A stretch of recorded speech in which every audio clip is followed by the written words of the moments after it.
Mic check, mic check. What's going on? Welcome into episode 3 of Hip Hop Snapshots.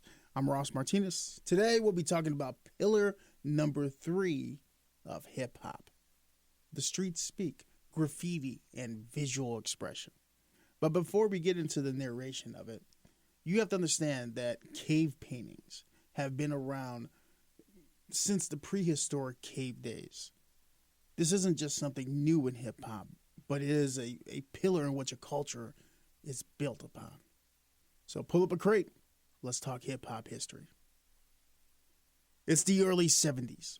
You're riding the subway through New York City, and everywhere you look, the walls, the trains, the rooftops are covered in names, colors, and symbols. These aren't just random scribbles. This is a revolution, a moment, a statement. This is graffiti. It starts with the name.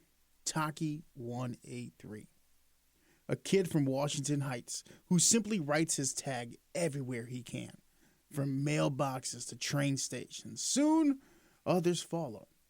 Names start appearing in every borough in New York. But this isn't just about getting seen. It's about identity. It's about marking your place in a city that wants to erase you. As hip-hop grows, so does graffiti. Phase 2 pioneer bubble letters. Dondi and Lee Kionis turn train cars into moving murals. Lady Pink breaks barriers for women in tagging. Crews start forming. The Fabulous Five, Tats Crew, and the Soul Artists, pushing styles, battling for the best burners, owning the streets. But the city fights back. Mayor Coates declares war on graffiti. Cops buff out entire train yards. Fences go up, but the art doesn't die, it adapts. Writers take their work to walls, canvases, and even galleries. John Michael Basquiat and Keith Haring bring street art into the mainstream. One of my favorite, Banksy, flips it into global social commentary. Fast forward to today, graffiti is everywhere.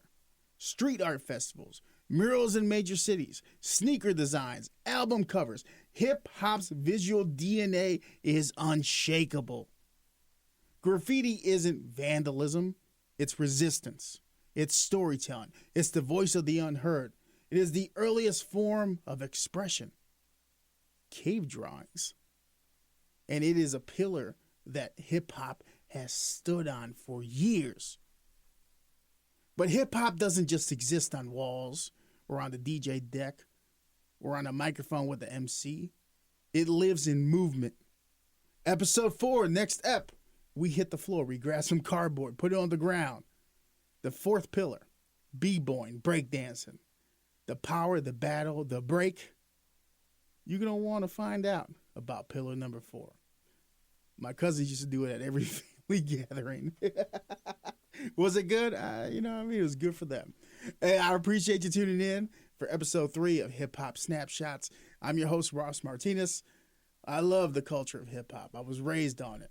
And this podcast just allows me to talk a little bit more in depth about it. If you have something you want to suggest you want me to cover, or you have notes you want to talk more about, I'm not an expert here. I'm just an individual that loves the culture and wants to talk about it. So if you are, give me a hit on Instagram, The Husky Heartthrob. It's a name that was earned, baby. Come out. Hey, I appreciate you tuning in. Enjoy digging in the crates.